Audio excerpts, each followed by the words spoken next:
We have with us Dr. Selvamurthy, President, Amity University. He has been there with us on a panel just a week ago. A warm welcome to you, sir.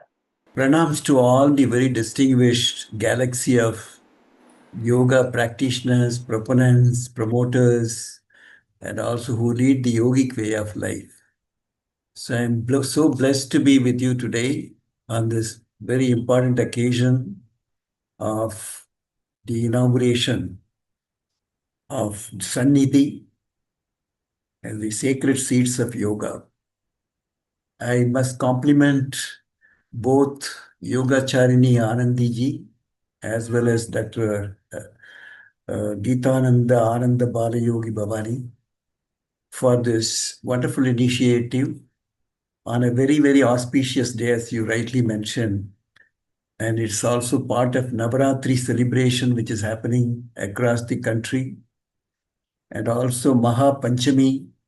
So you have chosen such a wonderful day to launch, to inaugurate this great initiative, which will serve as panacea, which will serve as educating people in a holistic, integrated manner, the philosophy, science, and the way of life which yoga gives to all of us. So I must compliment first Yogacharini Anandi Mary Cecil, because the young person who will carry this mission for decades to come. So you are privileged, blessed to be a student of Dr. Geetananda Ananda Balayogi Bhavani, whom I have seen growing from a childhood, because in 70s I have been associated with this Ananda Ashram. I have visited several times when Swami Geetanandaji was there, and I could see the commitment, devotion, dedication which Swami Geetanandaji had to promote yoga, and also along with the divine Meenakshi Devi ji. And I had the opportunity of having their blessings and visiting several times their centers. Now the mission is being continued by his son, Dr. Ananda Balayogi Bhavani. And I have seen him also evolving, not just growing, evolving from his childhood now to become a yogi and the proponent of yoga mission and culture across the globe. So we wish you all the best, Dr. Ananda, and your commitment and devotion even excels your father's.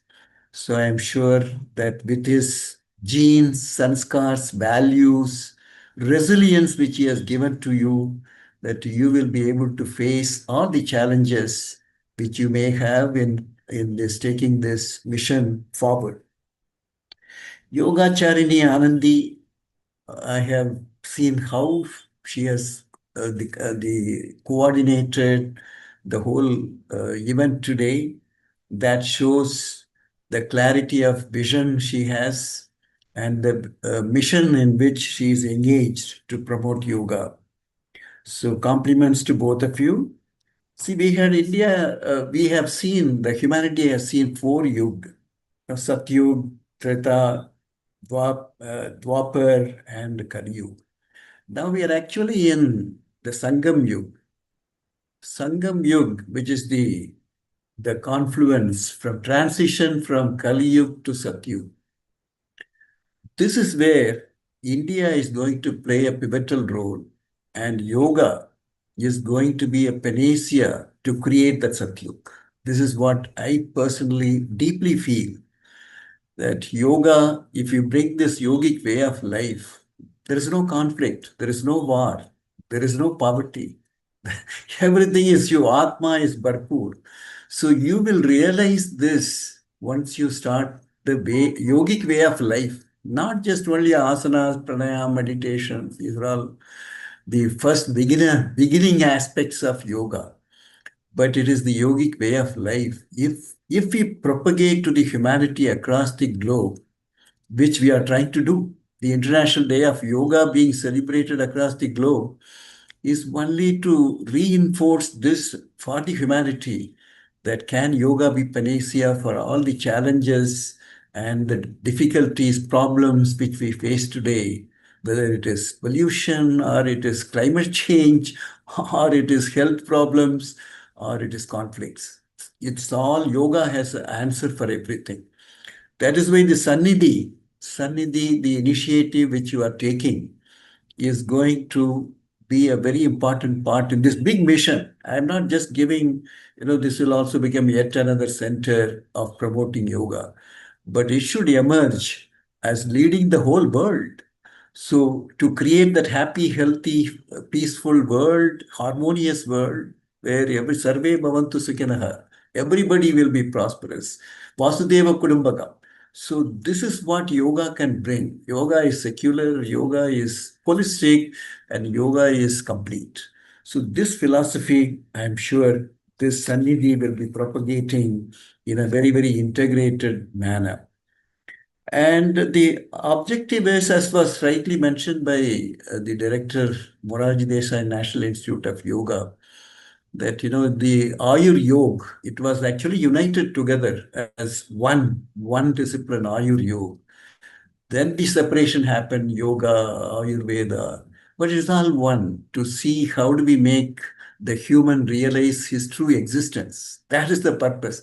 It is not only to provide a good health, that is one small aspect of yoga, but actually to evolve oneself. The whole purpose of creation as a human being is evolution. The manifest, raise the divinity, reduce the non-divinity. That is the purpose of your taking Janma, human Janma. Yoga helps you to realize that. And yoga helps you to realize that Atma is pure, is eternal, is powerful, blissful. So all these concepts, Sannidhi has to bring this. So it's just not only to promote yoga, but I think you need to give this holistic concept of yoga. And I'm sure you will do that. And the final carry home message, Rajiv ji, I always, hold your views in a very, very high esteem, and you are holistic and you are a true living yogi. So I was enjoying that, the how the yoga can really bring this revolutionary change across the globe. See, we have the vision for India is very clear. By 2047, we should again become a Viksit Bharat, because we were once upon a time Viksit Bharat. We had Vedas, Upanishad, Bhagavad Gita, Yoga, Ayurveda, Siddha, Unani, all this existed in our country 5,000 years ago, when the civilization is to begin elsewhere. So we want to bring this back, and that is where the yoga is going to play a very important role. And so the final message I would give a clarion call, then let us practice yoga. Practice yoga means not just asanas, pranayam, and meditation, the yogic way of life. Advaita concept. Everybody is united. So let us bring this kind of concept to the world, that we are one, that unity. That's what yoga says, yoke, to unite, to bring harmony. That is yoga. So this is what we should unite as one. Like in a tissue, you have so many cells, and the tissues make the organ systems, then you make a human being. So like that, we are all united as one humanity, human being. So this concept should be promoted. So thank you so much for this opportunity to be here on this very auspicious, happy occasion, and also to be a part of this big mission, global mission, I will say, through Sannidhi. You will bring, and I'll be delighted to be a part of this, to be associated with this. But let us make it as a global movement. It is just not only a small mission. Let us make it a global movement to bring Satyug through yoga, and for which we have to practice, promote, and propagate yoga. And I once again salute all the yoga proponents, yoga students, yoga teachers, yoga therapists, and all those who have joined us today. And let us join hands together with Sannidhi. And Sannidhi, as I rightly, as was mentioned by Dr. Geetananda Ananda Balayogi Bhavani, that it is a mission. It is just not only a center or another institution which he is building, but together with Yogacharini and with all of us together, this will become a global mission and initiatives. So my best wishes to both Dr. G. Ananda Balayogi Bhavani as well as Yogacharini Anandi Mary Cecil. Pranams. Namaskar to everyone. Namaste.